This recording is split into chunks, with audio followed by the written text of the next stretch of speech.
there, everyone. Welcome to episode number 6 of the Nosedive podcast. My name is Vinny Vizzle, and next to me, I have Mark Gunningsby from England, the UK, and we are here today. We have a very honored guest today, somebody from the French community that we will allow into the room a little bit later. And Mark, how have you been? Let's start with that today. I've not been bad. I've been pretty good. It has been actually, I've probably done more one-wheeling in the last week than I probably have done in the last 2 months. So I'm good. Actually, I'm good. I've fixed 2 pints in that time as well. So I've now got both my kids' pints up and running, but it's just starting to get a bit too cold and wet and horrible now again. So they haven't been out too much, but yeah, I've been out in the local forest, which is I suppose I should designate different podcasting rooms. So I'm in the Shred the Shires podcasting room when it's the white room. When it's the green room, I'm in a completely other town, about an hour and a half away from Shred the Shires. Okay. But there are some wicked forests to shred. So I've been going out in those and just started to make my own trails as well with the one wheel in between the pine trees and stuff. So what about yourself? You were poorly last time we spoke. Yeah, that was like the final working day of the year. And after that, I kind of just collapsed, went to bed. And yeah, the day after, everything broke down in my head. I was stuffed and didn't feel that well.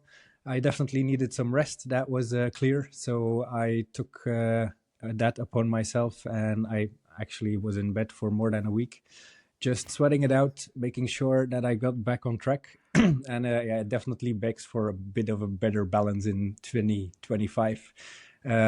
Actually, one of my colleagues was laid off late 2024. So the workload at work suddenly was doubled and it took its toll.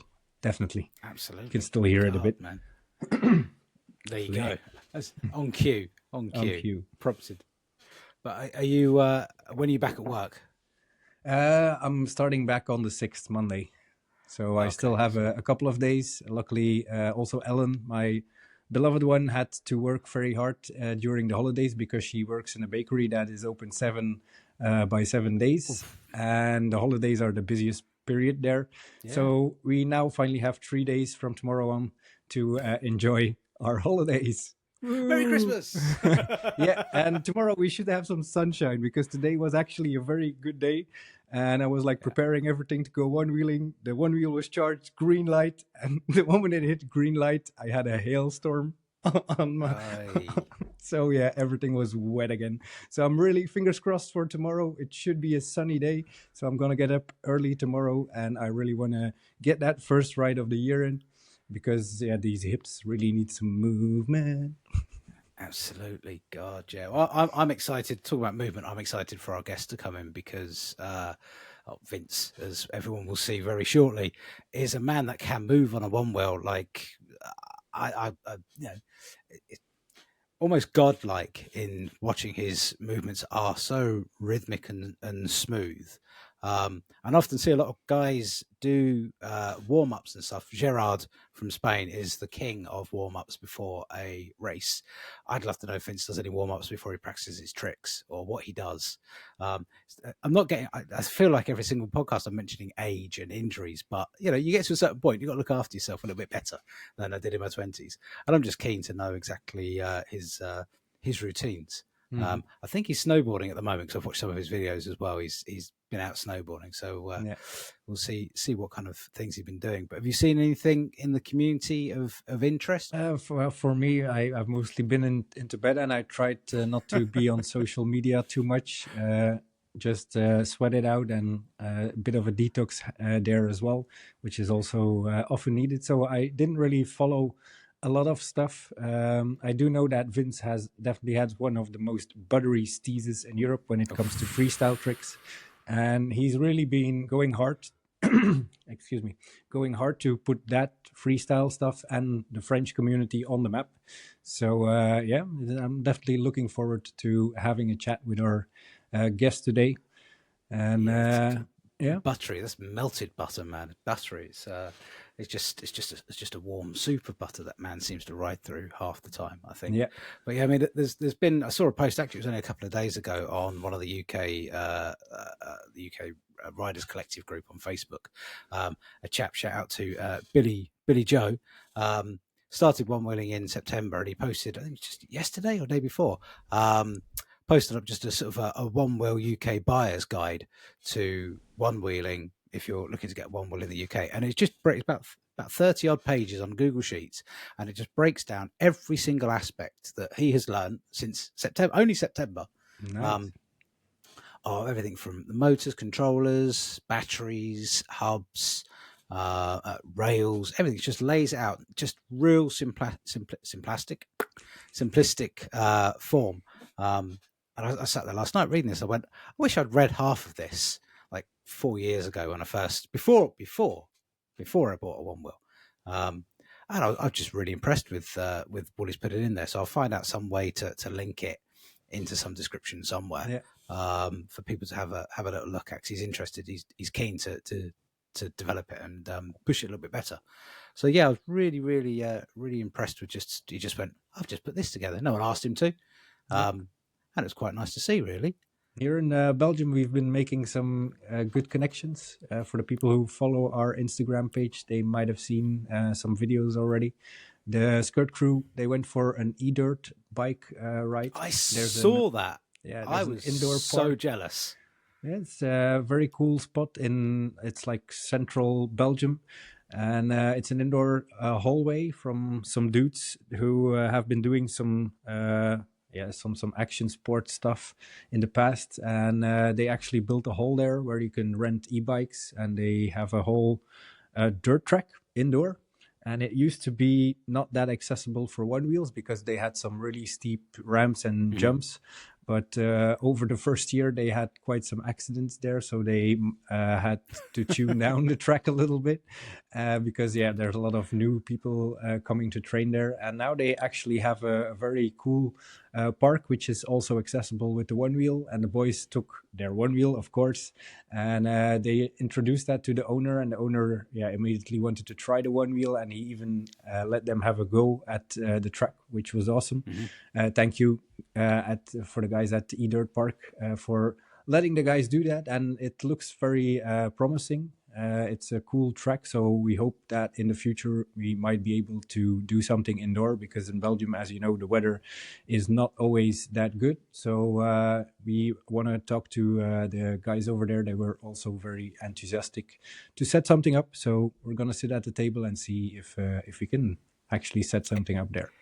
I was very jealous when I was watching the video. I was like, oh man, mate, it's just wicked. Everything in the UK is pretty much outside anything like that. And they are, as you said, big jumps, typically big jumps. Or you rock up with any kind of electric vehicle and they're like, nah.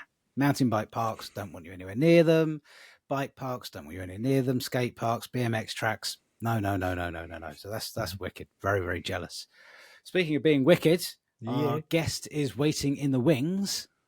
So I will click and let him in. Hello. What's up? How are you guys? All good. Vince Francois in the room. All good. Yeah. How stoked Straight are you, from brother? France. Super stoked. No, I just want to say, Mark, I'm sorry, but sometimes I don't understand your British accent. I'm sorry. It's just that.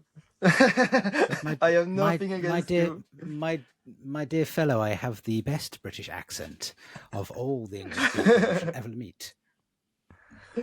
I will try my best to understand you during the interview. But I have never had anyone say they can't understand my accent before. That is, I feel honored. But you can say that mine is really like a French one, so it's okay. Welcome, Vince. Welcome to our little podcast. Yes, we have Vince here, one of the most buttery, steezy riders in Europe when it comes to freestyle tricks. So Vince, You've been putting a lot of work in to get the French community on the map. You're really one of the riders in the front line. So we started this year in France, and the association is the Flood Connection, and we did our first edition this September, and it was a blast, bro. So the first edition of an event that you guys did? Yeah. So we organized an event in the south of France, where we did 5 kind of competition with women, kids, and men.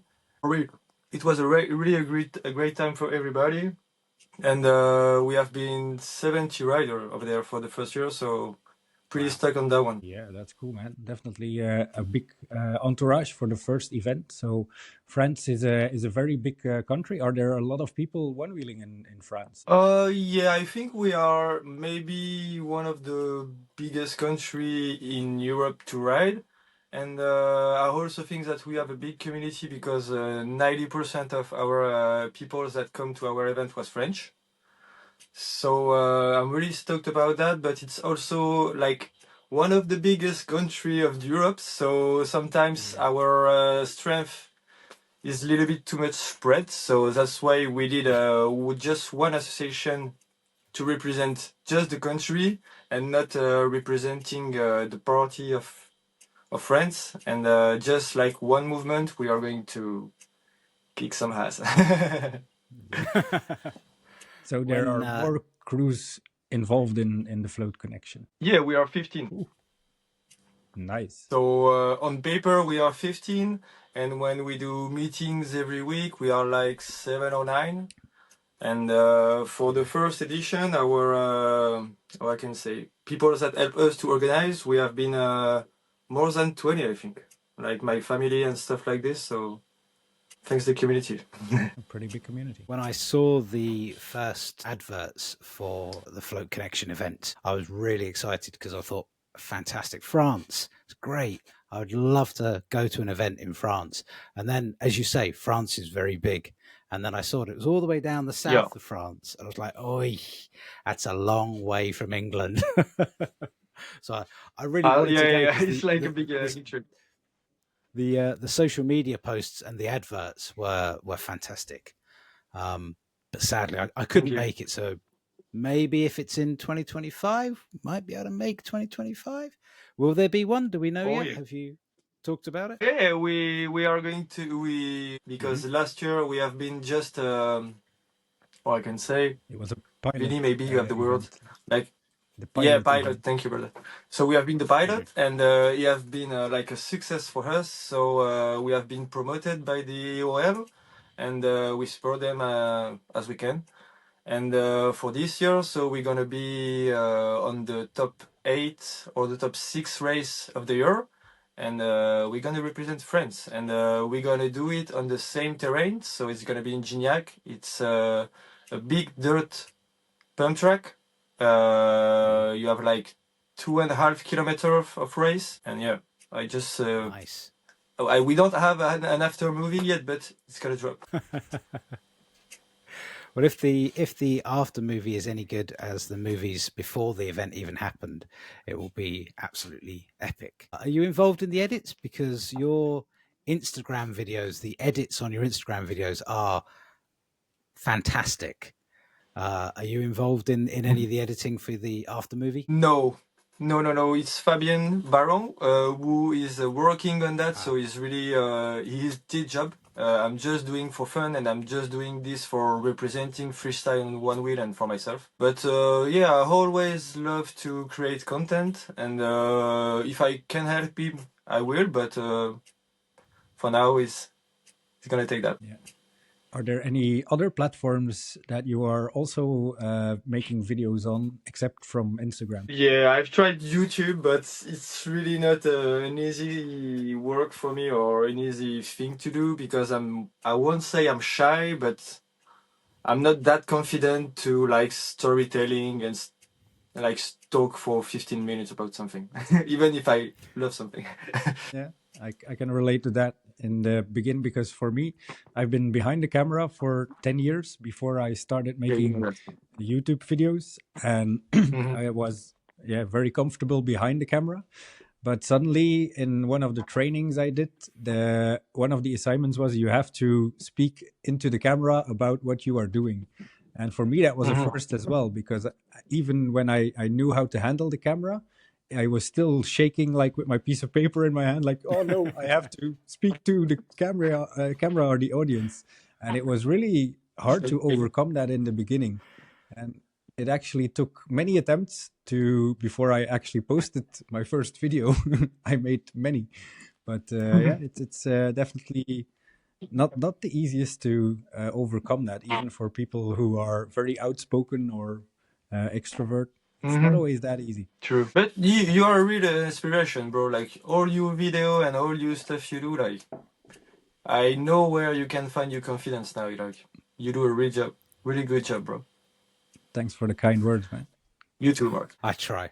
My job is to talk for a living. Despite the difficulty with the English accent, my job is literally to talk for a living. So I am a psychiatric nurse, but I also do recruitment for psychiatric nursing.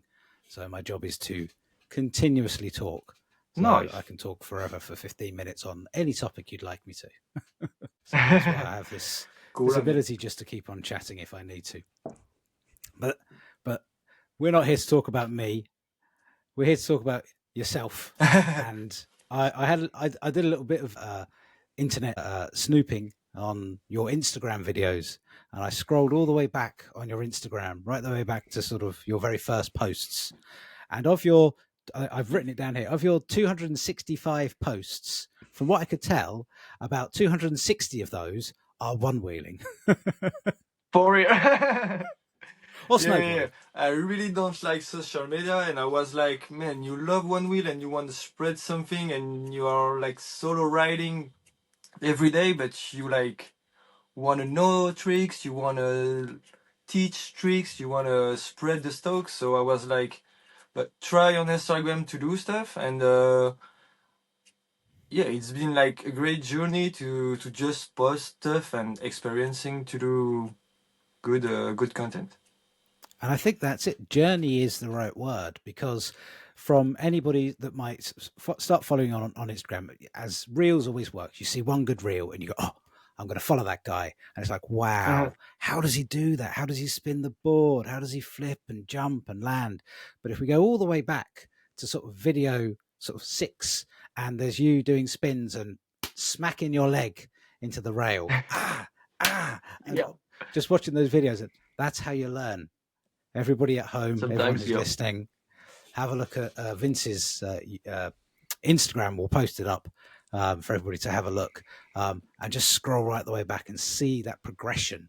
It's interesting. You see your brain thinking about how to do a trick and working it out and doing it again. And those videos you were doing 4 years ago of spinning a board and jumping onto it, stuff like that, now is so natural, but it's an accidental recording of a journey, I think, and it's inspirational to watch. It really is. Thank you. Was that your intention to do like a full record of your journey, or just accidental enjoyment? Oh, I think I just wanna be consistent, like keep doing every week, like sick content, and we're gonna see what's coming next.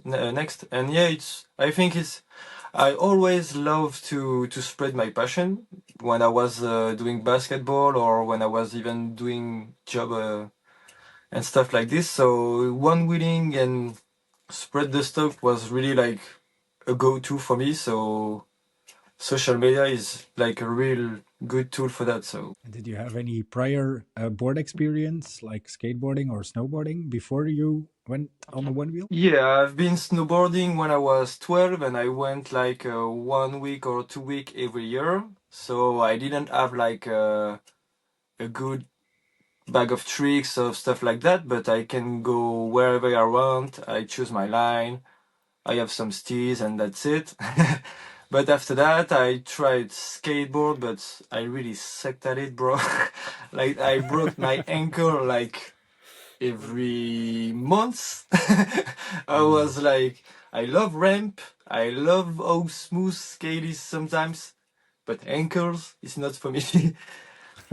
So I did also longboard.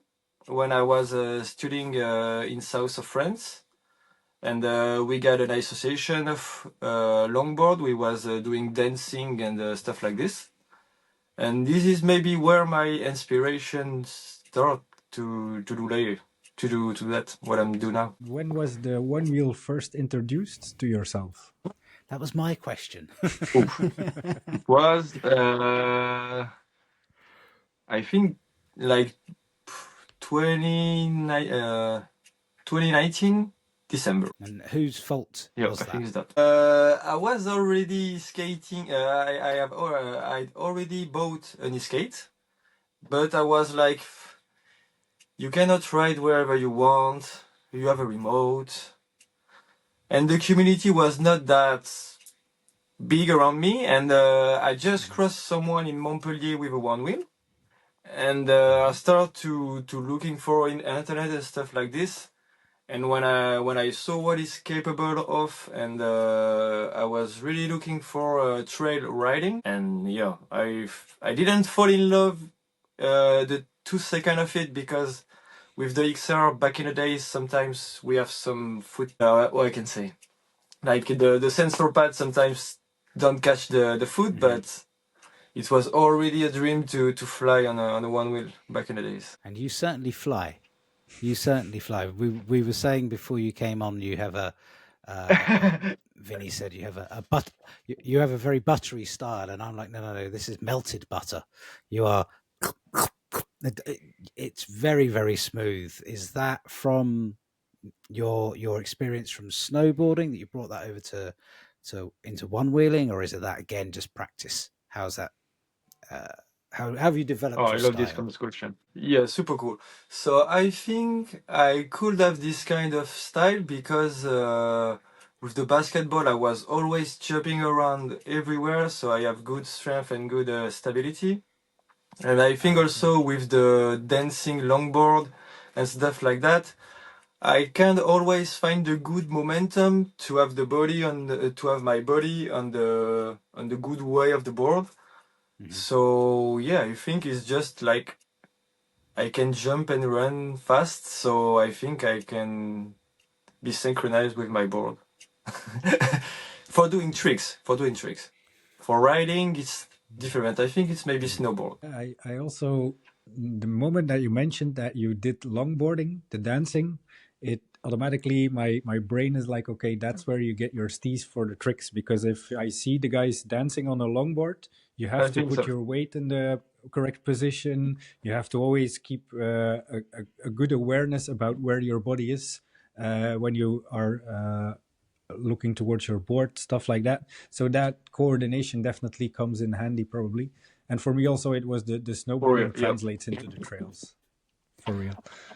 What do you mean dancing on a longboard? Sorry, my brain, I don't make any sense. No. What does it mean? What do you mean dancing on a longboard? Do you mean dancing on a longboard? I mean, it's like you've seen like surfers walking on the surfboard, doing hang tens, like right, okay, taking the steps. That's crazy. You can also do that on a longboard. Yes. Yeah. But man, I was doing that like 10 years ago, so my level was not that. Nowadays they do crazy stuff. Longboard, the community have been big. Yeah, they even do flips with those big boards in these days. So I've seen some wicked stuff. Yeah, but hang on. You guys do the crazy stuff now. 5-6 years ago with a 12 kilogram one wheel, the ideas weren't, we'll just carve down some nice little trails, not spin them and drop them and jump them. And I watched one of your recent videos. You're at the skate park and you go up the ramp and you jump off the board and jump back on the board while it's halfway up the half pipe and then come back down again. That was never in anybody's brain for one wheeling. So you are progressing the sport of freestyle one wheeling. That's why you have 2,500 Instagram followers, people watching your every move to see what you've got in the bag next to tricks. So what is the next big trick? Yeah, and I'm gonna coming hot on 2025, bro. I have surprised. Yeah. Okay. My next chapter for 2025, I want to lead Sorry, bros. I want to land a 720 shove it. That's my next chapter. I cannot. I can't even I'm do trying the to. I'm trying to. 360 I shove can't. That's my I, next chapter. I can barely ride around in a circle. So yeah. And what would your favorite freestyle trick be currently? The one that you do like the most? My favorite one, the one I found the most dope, I would say the hippie jump, because I think it's one of the tricks that if you have really a hard spot, it's where you have to bring so many stuff to really do it and land it and catch it. So hippie jump is when you have something just up here. You have a board and you want to put the board under the stuff and also jump and land back on the board. So you have to be really committed to want it.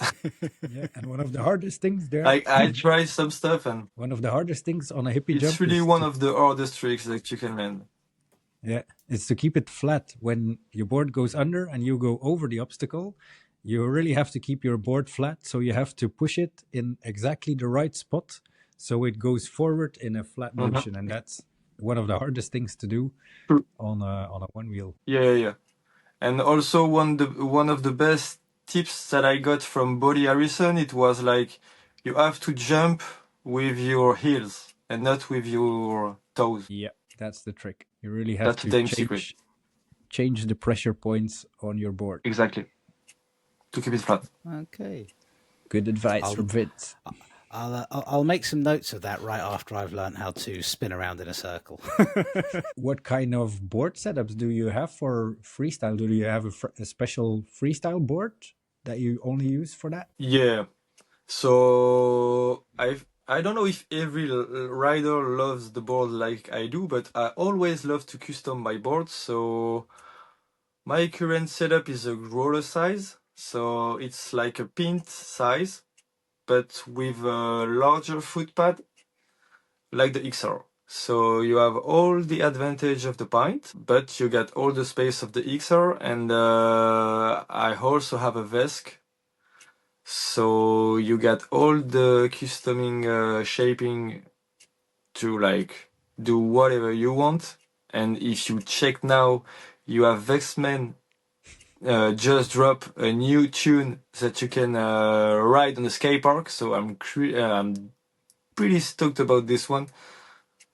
And yeah, Vesk roller is the best for tricks.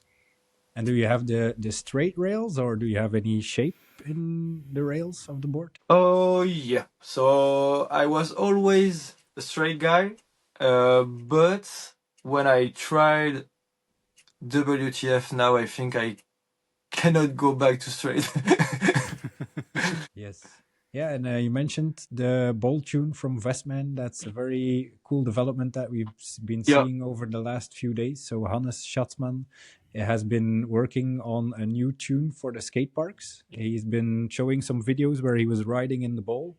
And normally you always have the thing like when you hit the curve, you cannot get up. And he found a way to tune the board where you can, from a standstill, just ride up a quarter, and the board really adjusts very easily. So that's one of the advantages of the Vesk, that you can now, it's available apparently as a preset for the Vesk application.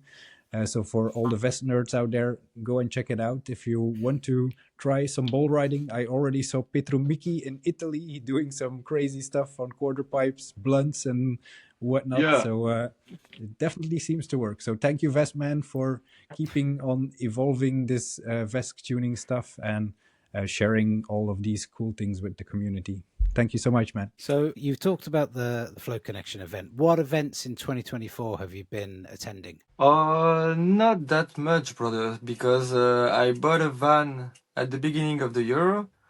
And on 2023, I did 5 races, so I felt really committed to it.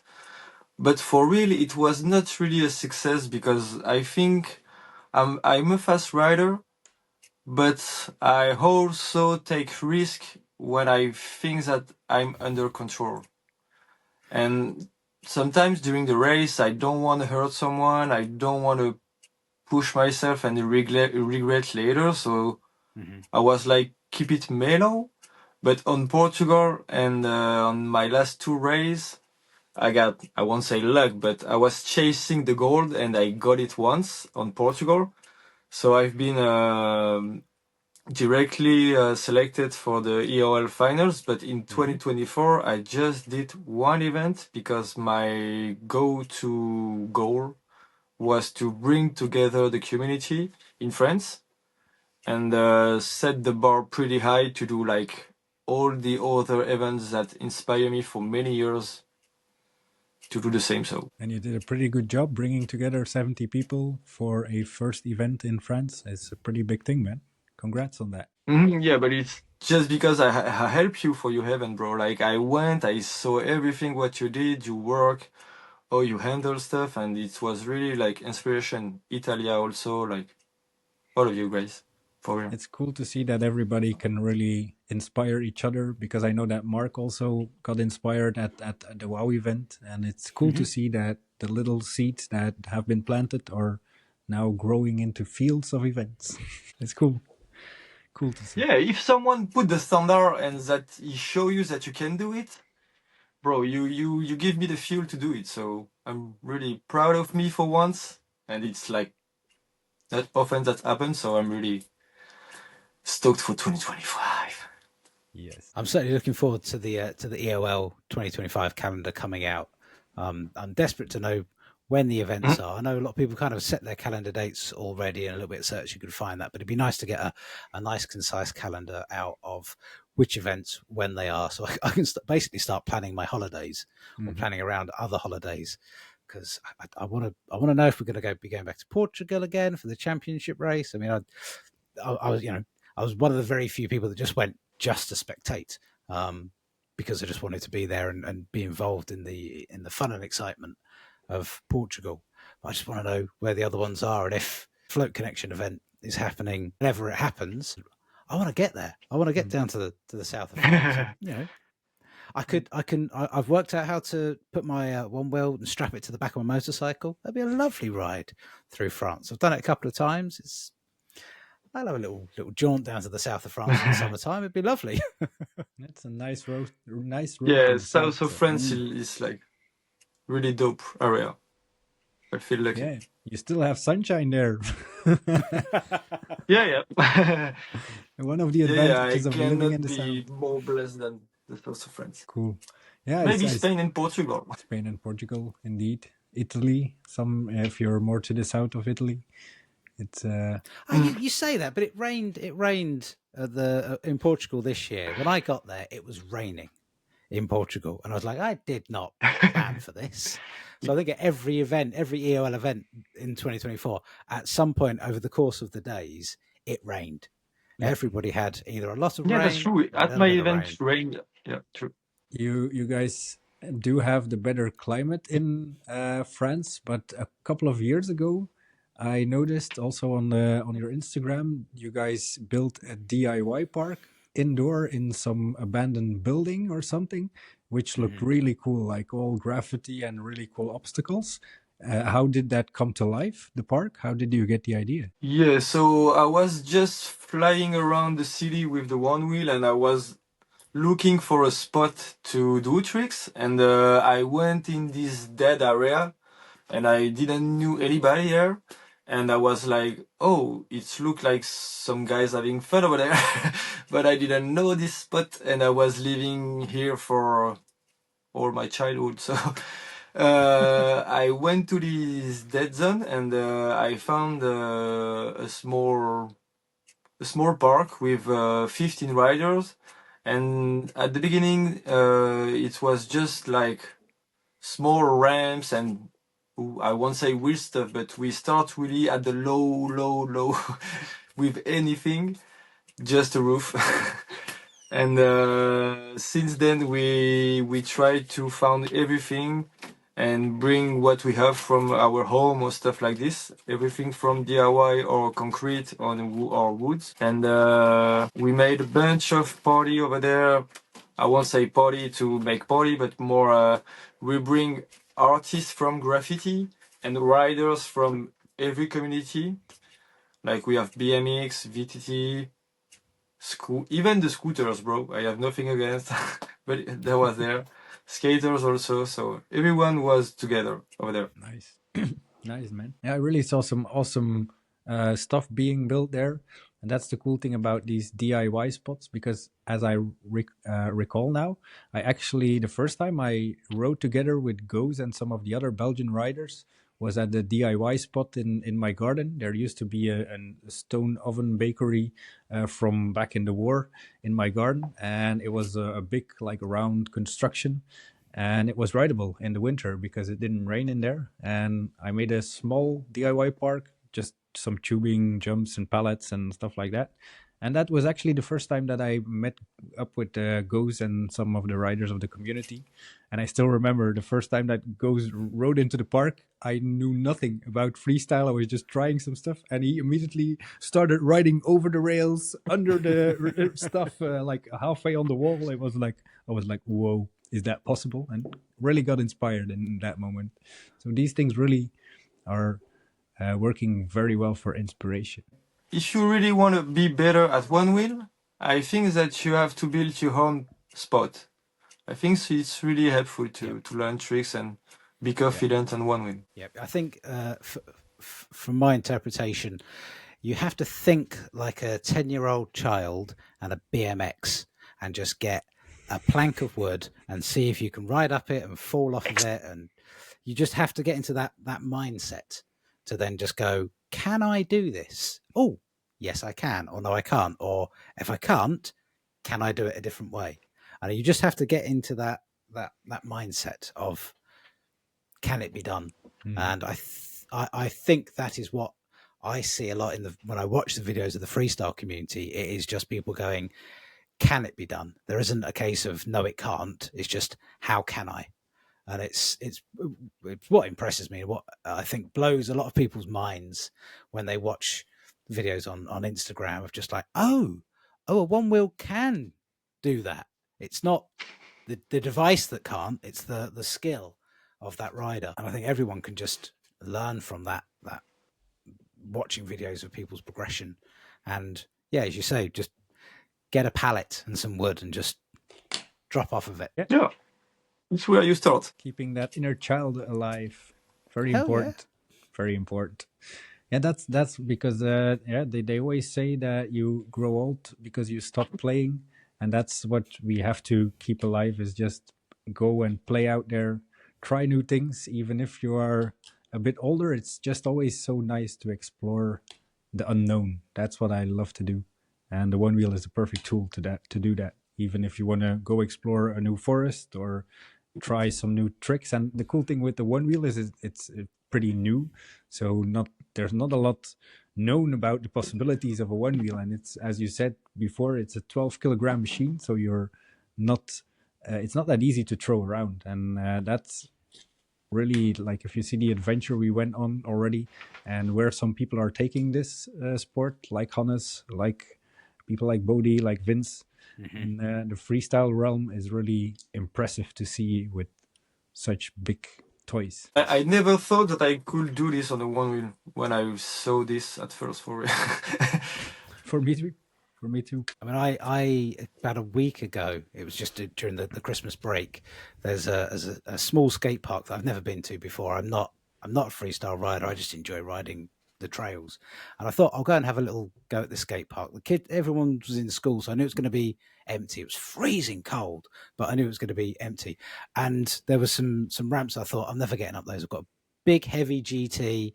I thought, I got there and went, oh, this was a waste of a journey. I'm not going to do that. And I just jumped on the GT and went, whoop, whoop. And I thought, oh shit, I can go up and down on these little skate ramps and stuff that were there. And it is just, go out and try. It is just go out there and see what you can do, because the machine can do it. The machine will do it. Doesn't matter whether you don't need to have a vest to be able to ride a lot of these areas and these places. Just get on there and just prove to yourself that the board can do it. And if it doesn't do it the first time, try, and you will succeed. And we'll all be spinning around like Vince does in no time at all, giving him a bit of competition, perhaps. And do you have your own freestyle tune in your Vesk, or are you using a preset to go freestyling? Yeah. When I'm riding street, I have my own stuff. It's like the smooth operator. Like Nice you can name. fly. It's the name of the tune, but no, it's not on the app because I never contact Vestman to do this. And after for my trick, I met Anes many times, and as we are friends, he's really a kind guy. So he gave me his own street tunes. So I do tricks with this one, and it's magic. Yeah, you really got that stuff dialed in, and helping a lot of people with that. Yeah, and for trails, if you are on Vesk, you should check out the Luke tunes. It's like freaking fast. Luke, who are we talking about? Is there? Yeah, It's Luke just Luke's Wolf tune? from USA, yeah, from Austin, I think. Okay, you might be able to. One link of that the fastest somewhere. guy on earth, bro. Yeah. And who would be your biggest inspiration in the one wheel community for riding? Do you have guys that you look up to? I think it's where everything started for me. It was a huge bonk with a guy who was wearing a pink helmet with a freaking steez and straight rays with blonde hair, like flying, looking like a crazy surfer, but doing crazy gnarly shit on a one wheel. Body Harrison, bro. For real. I think Jeff McCosker is just behind, but everything coming from Body Harrison. I watched you and Jeff in Portugal trying to just push each other, doing little tricks and spins and stuff. It was one of the during one of the evenings. I think when everyone was riding up the log in Portugal, and I was watching yourself, Vince, and Jeff just ride around and just trying out a few different little things. I think there was some nice conversations going on there, and just pushing each other a little bit further. But yeah, Jeff is smooth on a board as well, definitely. He's a king. He's a legend.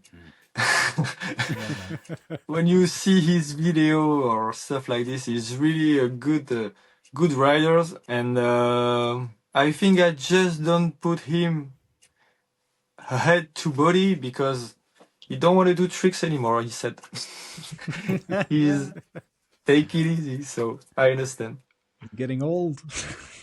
Jeff, are you getting old? I can understand. We should stretch that vintage out of Jeff as well.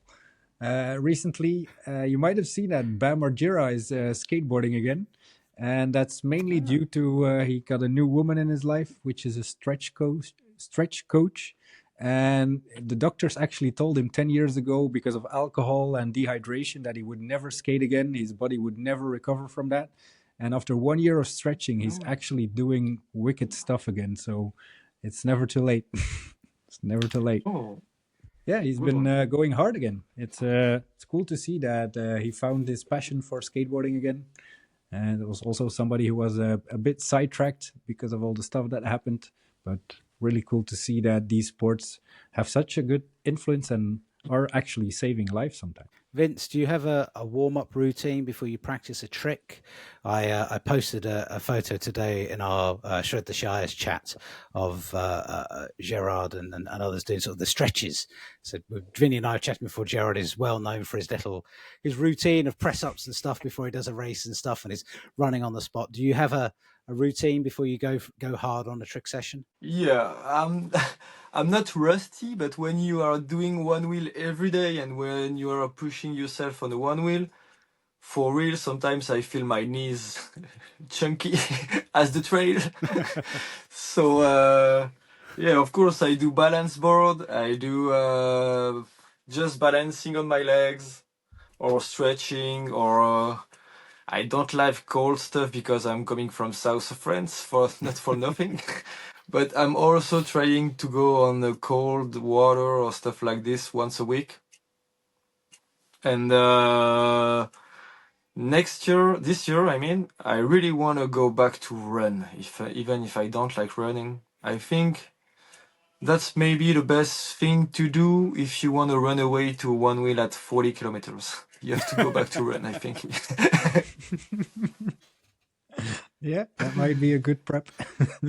Some sprint Let's see. coaching should be included in the One-Wheel app. You know, when you first get a One-Wheel, you open up the app and it's like how to simple stop and how to turn and how to carve. And this is how to sprint really quickly when it's 40 kilometers an hour. Yeah, especially with those vest machines, you better start doing some sprint practice. Jesus, yeah. Because like with the future motion Fishing boards, Jaffa was a good reference. He has like a big guy, big legs, and he was always running out his nosedives on the future motion boards. I still have a lot of video of that from the past. But the moment that he went Vesk, that's when it went wrong sometimes. So yeah, definitely a challenge. So Vince, if you had to choose between trails or tricks, what would you choose, man? Ooh.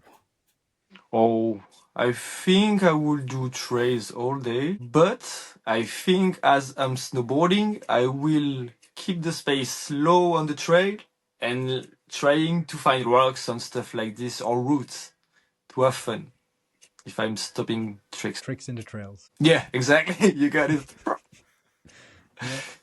Yeah, it's always cool to see that sometimes these things actually translate to a trail. So it's cool if you're in the flow of a trail and suddenly you come by a route or something and you can actually do more than just ride around it. It's just bunking it or nudging or even some body switches. Makes it a lot more stylish when you come down the track. Mm-hmm. And what are the plans for 2025, Vince? Do you have any big plans for this year? Oh yeah. Big plans as every year because I love doing project about one wheel. And last summer I've been a young teacher of one wheel, so I experienced that during the summer, and I spread the stokes for 400 kids. Whoa. And I think it's gonna be my next chapter. After doing an association, I think I'm gonna try to.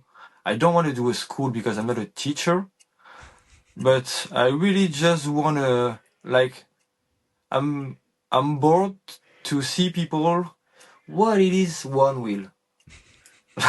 Like I really want to put that on every mind and show one wheel to everyone. An ambassador. Yeah, a kind of. That's a beautiful mission to have, man.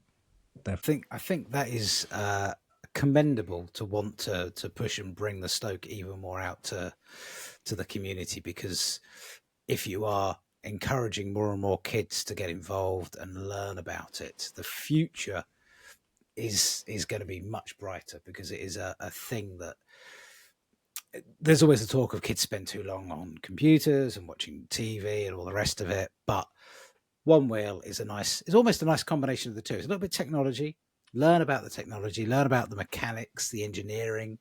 You know, anybody can change a foot pad, anybody can change a tire, but also getting out there and riding this fantastic little toy utility vehicle, as Bart Miller called it, whatever you want to call it. It's commendable that you've got 400 kids out there teaching you, and I know Fabio has been doing exactly the same down in Portugal. And I just wish in the UK it was legal to ride these damn things. We'd get to the schools all the time, but sadly, currently it's not. It'll be a few years before anybody changes their mind, if at all. So you've got the Float Connection 2025. Hopefully, we're going to be an EOL event. You're going to be out there teaching more kids. What else is in your big plan, your big goals for 2025 then? Last year I've been fourth at the EOL finals, so I won't say randomly because I chase it, but I think I just want to do the same. Like I really want to meet all the best rider at Portugal next year, even if I'm not the most fan of the speed and this kind of stuff, but I love so much my friend, and I really wanted chasing them on the trails. And for now, this kind of competition is the only thing that we have to meet everyone. So if I can do all of them, I will. It's a good goal to have. It's a good goal. Definitely. And now you have the van, so you can easily get around. Is it ready already? Yeah, of course. Then the less easy is UK once again. It's a long way. It is a long way. Yeah, it is. But I hope that with the French community, we will do a minibus or stuff like this. I think we can do this. I used to do that when I used to kite surf. We used to get a big Bring a minibus, French team. and we'd hire a minibus and then another Yeah, van for all the that would be equipment, fun. and then we'd go to France, just to the north of France.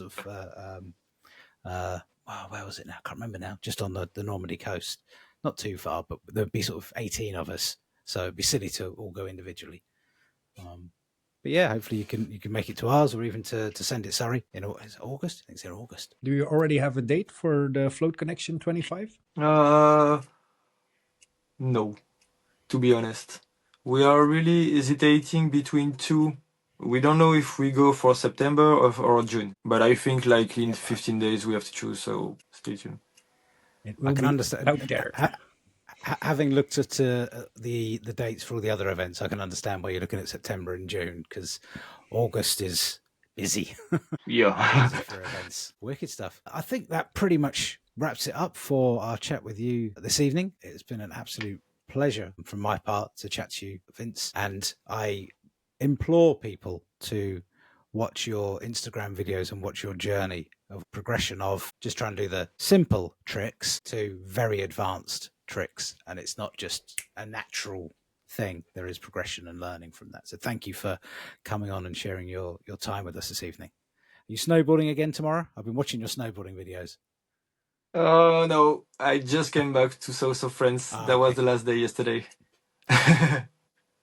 But that was already amazing to have the new year over there. So it looked nice. And yeah, thank you both for your invitation. What you are doing now with the podcast, I think is like best idea ever, and it's a great window to bring everybody on the scene and just to put light on some great pioneers or riders.